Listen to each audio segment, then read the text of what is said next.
soir de Noël.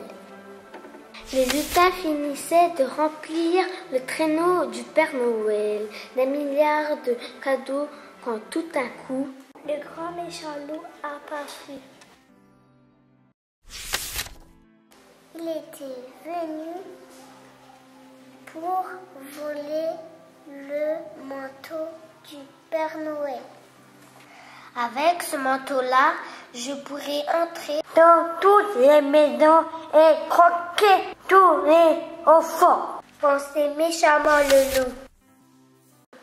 Le Père Noël n'avait qu'un seul manteau et il était bien embêté qu'on le lui ait volé. Il ne pouvait quand même pas apporter les cadeaux en caleçon. Alors, les gars couraient au grenier. Ils en trouvèrent un vieux qu'il fallait rapiécer. Je vais être en retard, s'inquiétait le Père Noël. Je vais être en retard. Et il fut en retard. Son traîneau décolla en catastrophe et fonça vers les cieux étoilés. Cette nuit-là, les deux enfants regardaient les étoiles de la fenêtre de leur chambre. Le voilà, chuchota tout à coup la petite Amélie. Martin, voilà le Père Noël. On va l'attendre dans le salon, cria le petit garçon, qui n'avait jamais vu le Père Noël en vrai.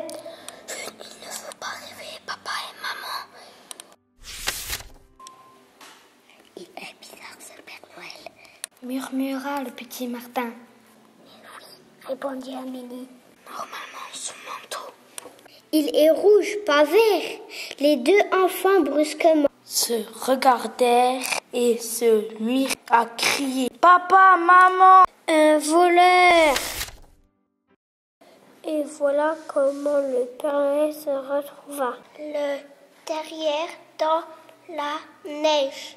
Et vous deux, vous devriez être au lit, gronda le papa. Allez, ose.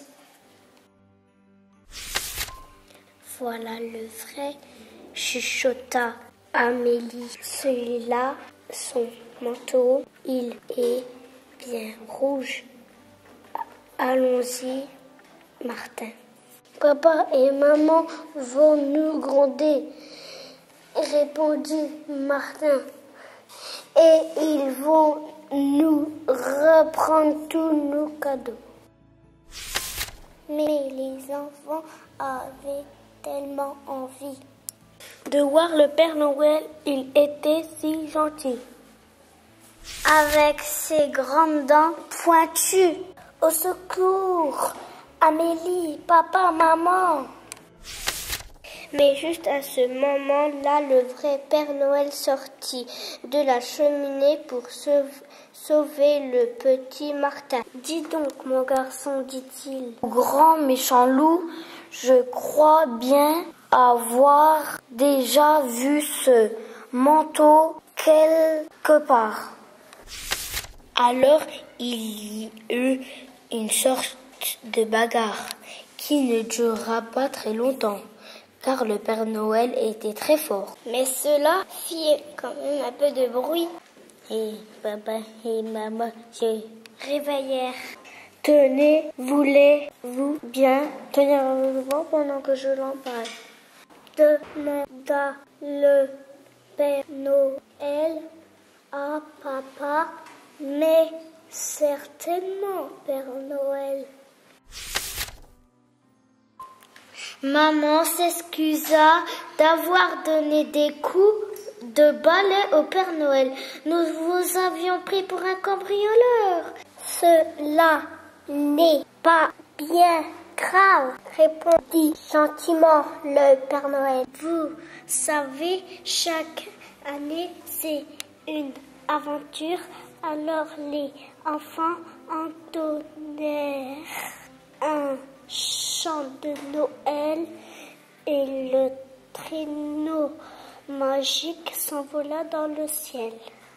À qui vais-je offrir ce vilain cadeau? Se demanda le Père Noël en regardant par-dessus son épaule. Si le loup ne fumait pas trop, il se souvint d'une petite sorcière qui habitait dans la montagne et qui n'avait rien eu pour son Noël. Elle allait maintenant pouvoir faire de la bonne soupe au loup de Noël. Et le Père Noël rentra vite chez lui pour prendre le bon bain chaud que ses lutins lui avaient préparé. Joie de Noël.